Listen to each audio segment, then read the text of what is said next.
NDTV India के इस खास शो देश प्रदेश में आपका स्वागत है। मैं हूं शारिक खान। बंगाल में बीजेपी को अपने ही कार्यकर्ताओं के गुस्से का सामना करना पड़ा है। टिकट बंटवारे से नाराज सैकड़ों लोगों ने कोलकाता में बीजेपी के चुनावी दफ्तर के बाहर हंगामा किया। बीजेपी के बड़े नेताओं मुकुल रॉय, अर्जुन सिंह और शिव प्रकाश को धक्का मुक्की से दो चार होना पड़ा। ये लोग बड़ी तादाद में तृणमूल कांग्रेस से आए नेताओं को टिकट देने से भी नाराज दिखे। कोलकाता के अलावा कई जिलों के बीजेपी दफ्तर में आक्रोश देखने को मिला।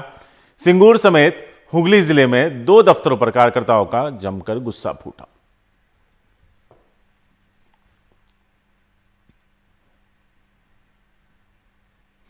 कोलकाता में बीजेपी दफ्तर के बाहर हंगामा हुआ। इस दौरान पुलिस ने हल्का लाठीचार्ज भी किया। बताया जा रहा है कि वहां पर भीड़ की ओर से पथराव किया गया है, जिसके बाद पुलिस ने लाठीचार्ज किया। बीजेपी नेता सामिक भट्टाचार्य ने इसके पीछे साजिश का आरोप लगाया है।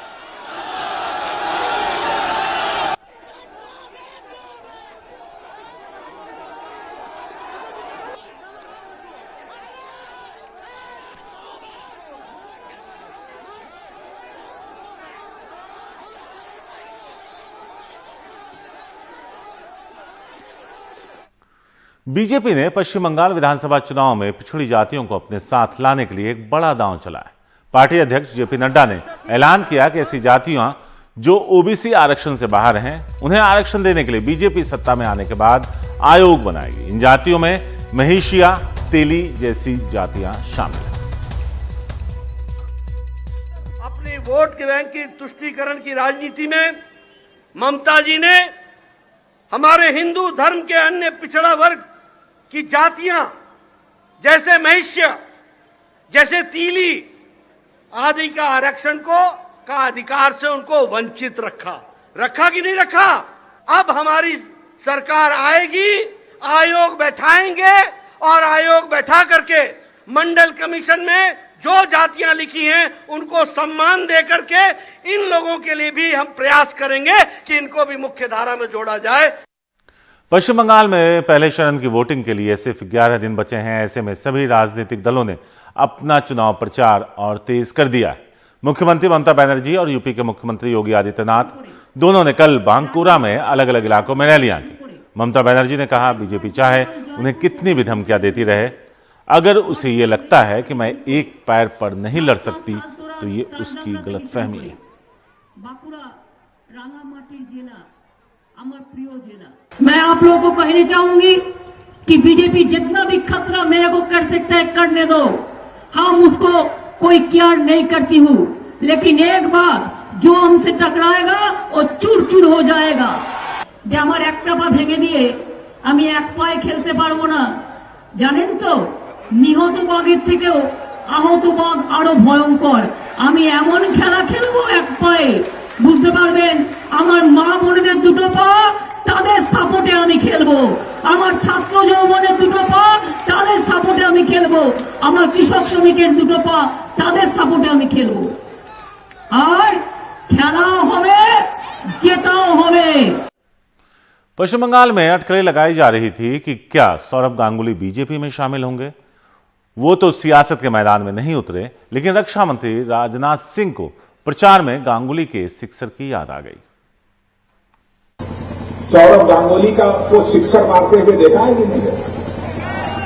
आपने देखा है नौजवानों, आप सब लोगों ने सौरभ गांगुली को सिक्सर मारते देखा है? जब समझ लीजिए सौरभ गांगुली क्रीज को क्रॉस करना है तो लोग यह मान लेते थे जब सौरभ गांगुली निश्चित रूप से सिक्सर मारेंगे और सौरभ गांगुली सिक्सर मार देते थे और 6 रन बन जाते थे। तो बहनों भाइयों, वैसे ही लोकसभा के चुनाव में भारतीय जनता पार्टी को 18 सीटों पर विजय दिला दिया है आपने। इसका मतलब आपने भाजपा को क्रीज क्रॉस करा दिया है। अब भाजपा को इस बार विधानसभा चुनाव में सिक्सर मारने से अब दुनिया की कोई ताकत रोक नहीं। असम के हर चुनाव में चाय बागानों के वोट की चर्चा जरूर होती है, उनके मुद्दों की भी चर्चा होती है, लेकिन इस बार ये चुनाव का मुद्दा भी है। सोनेवाल सरकार ने चाय बागान मजदूरों के मेहनताने में मामूली बढ़ोतरी की तो कांग्रेस सरकार बनने पर बड़ी बढ़ोतरी का ऐलान कर दिया गया है। बीजेपी का हर स्टार प्रचारक चाय बागान वाले इलाके में कम से कम एक रैली तो कर ही रहा है। रतनदीप चौधरी की यह रिपोर्ट। कड़क चाय का टेस्ट अगर कहीं है तो आसाम की चाय पत्ती के अंदर ही है। और हमारे चाय बागान हमारी धरोहर है, मगर इसके अंदर काम करने वाले मजदूर, इसके लिए कोई कभी नहीं सोचता था। इस बजट के अंदर मोदी जी 3000 करोड़ रुपए की योजना लेकर आए हैं, जिससे उनके रहने के घर, उनके स्वास्थ्य की सारी सुविधाएं और उनके बच्चों को पढ़ाई लिखाई की व्यवस्था भारतीय जनता पार्टी की सरकार करेगी। आसाम की महान जनता ने अमित शाह ने सोमवार को टाउन हॉल में हजारों सोशल मीडिया वॉलंटियरों के सामने भाषण में दावा किया चाय बागान मजदूरों के लिए सामाजिक सुरक्षा का। साफ है कि असम में बीजेपी के एजेंडे में चाय बागान मजदूरों के वोट सबसे ऊपर हैं। 2016 के विधानसभा चुनावों में बीजेपी अपने मकसद में कामयाब रही थी। एक वक्त अपना गढ़ रहे चाय बागानों से कांग्रेस सिर्फ 6 सीटें ही जीत सकी थी। इस महीने की शुरुआत में कांग्रेस की महासचिव प्रियंका गांधी असम के विश्वनाथ में एक चाय बागान पहुंची और वहां पे पत्तियां भी चुनी। चाय बागानों में मजदूरी बढ़ाकर 365 रुपए करना असम चुनावों के लिए जारी कांग्रेस की 5 गारंटी में से एक है। तेल चावल का दाम भी बढ़ गया है। अब तो 307 कितना रे हाजिरी 160 टका हाजिरा में हम लोग तो बच्चा पढ़ता है लिखता है, उसी तनख्वाह में हम लोग का घर चला नहीं पाता है। कांग्रेस पूरी तरह ये कोशिश कर रही है कि जो चाय बागान के वोट हैं वो उनके तरफ फिर से आए, क्योंकि ये लोग असम में कम से कम 40 सीटों में अपना दबदबा रखते हैं। सोनोवाल सरकार ने चाय बागानों के अंदर सड़कें और स्कूल बनवाने पर पैसा खर्च किया। आजादी के बाद पहली बार ऐसा हुआ। यहाँ की गर्भवती महिलाओं के लिए 12,000 की आर्थिक मदद दी गई। तकरीबन 8 लाख चाय बागान मजदूरों के खातों में 3,000 रुपए जाने का भी दावा है। रोज का मेहनताना बढ़ाकर 217 रुपए तक करने के लिए दिहाड़ी में 50 रुपए की बढ़ोतरी की गई, लेकिन चाय कंपनियां इसके खिलाफ कोर्ट चली गईं। इसके खिलाफ all Assam T tribe student association यानी आटसा ने असम के सभी चाय बागानों में 22 मार्च को हड़ताल की अपील की है। बीजेपी गवर्नमेंट का इलेक्शन मैनिफेस्टो में था 2016 में, उन लोगों ने बोला था जो टी वर्कर है उन लोगों का वेजेस 351 करने के लिए वो भरपूर कोशिश करेगा। 60 साल कांग्रेस ने भी कुछ नहीं किया। मेरे ख्याल से कांग्रेस को कुछ काम करना पड़ेगा, कुछ काम करने के बाद ही आदमी को विश्वास होगा कि वो लोग कर सकता है। असम के तकरीबन 800 चाय बागानों के मजदूरों के वोट भी तय कर सकते हैं 3 मई को नतीजों के बाद जीत की कड़क चाय का स्वाद कौन लेगा। असम से रत्नदीप चौधरी की रिपोर्ट, एनडीटीवी इंडिया।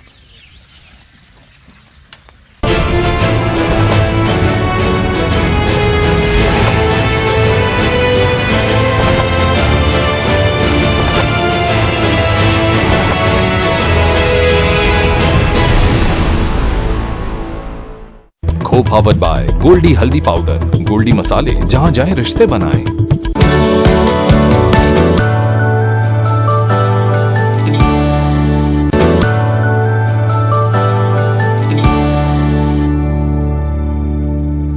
कुरान शरीफ की 26 आयतों को हटाने के लिए सुप्रीम कोर्ट में याचिका दायर करने वाले यूपी के शिया वक्फ बोर्ड के पूर्व चेयरमैन वसीम रिजवी के खिलाफ मुस्लिम समाज के लोगों ने प्रदर्शन किया और हंगामा किया। साथ ही वसीम रिजवी के खिलाफ कार्रवाई की मांग करते हुए पुतला फूंका गया। इससे पहले रविवार को भी वसीम रिजवी के खिलाफ प्रदर्शन हुए थे। हाईकोर्ट के आदेश के बाद यूपी सरकार ने पूरे प्रदेश में सड़कों और गलियों में कब्जा करके बने धार्मिक स्थानों को हटाने का फैसला किया। अदालत ने कहा कि 2011 के बाद कब्जा करके बने धार्मिक स्थल फौरन हटाए जाए। हाईकोर्ट के हुक्म के बाद ये यूपी का पहला मामला है। यहाँ सैकड़ों साल पहले ये मज़ार कायम हुई थी। इसके पास एक बहुत बड़ा दरख्त भी था। जब यहाँ मज़ार बनी तब यहाँ जंगल और वीराना था।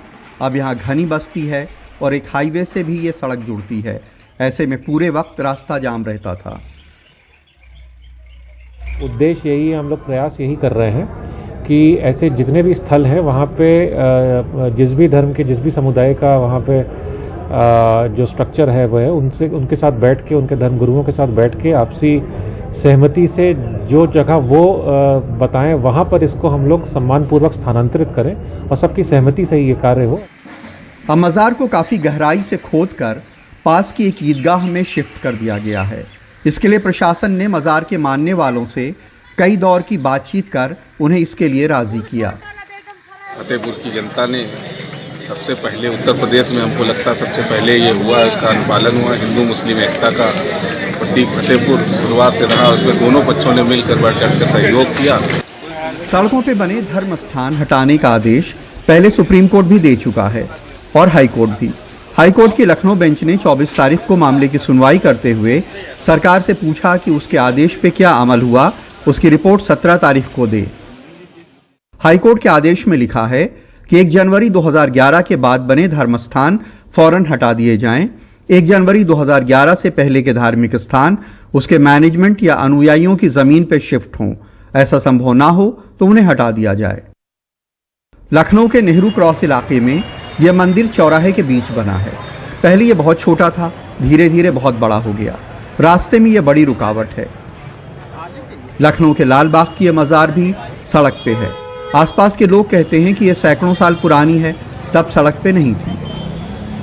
कानपुर की एक्सप्रेस रोड पे यह मज़ार बीच सड़क में रोड डिवाइडर का काम करती है।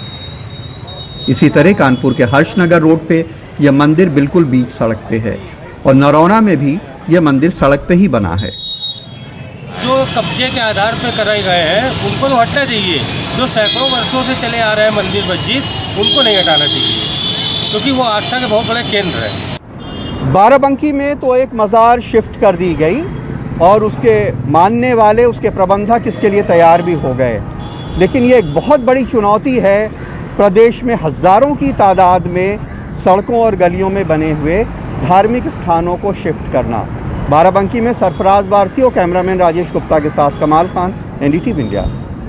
बेंगलुरु में देश का पहला वातानुकूलित यानी एयर कंडीशन रेलवे टर्मिनल बनकर लगभग तैयार है।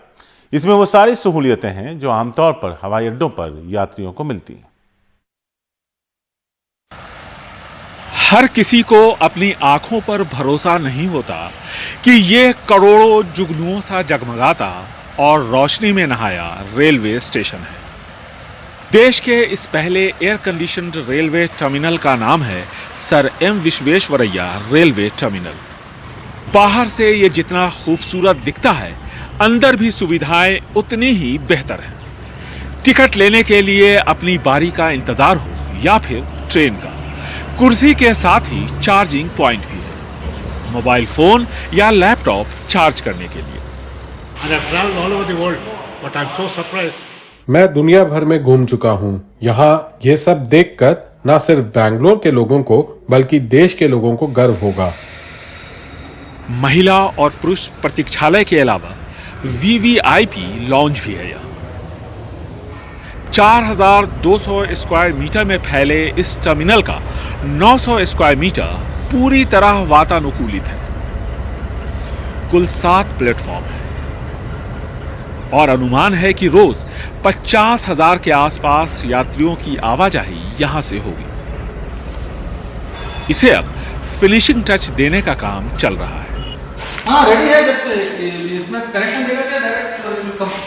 अच्छा, और पूरा प्लेटफॉर्म सभी निकाल सकते हैं, बट बेंगलुरु शहर का यह तीसरा बड़ा टर्मिनल होगा जहां से लंबी दूरी की ट्रेनें चलेंगी और यहीं आकर खत्म होंगी। आई थिंक एवरीबॉडी, सिर्फ बेंगलोरियंस को ही नहीं पूरे देश के निवासियों को गर्व होगा ये स्टेशन देखकर। Come and see this place and witness this place. यह है देश का पहला वातानुकूलित रेलवे टर्मिनल जो बनकर तैयार है और जल्द ही इसकी शुरुआत होगी।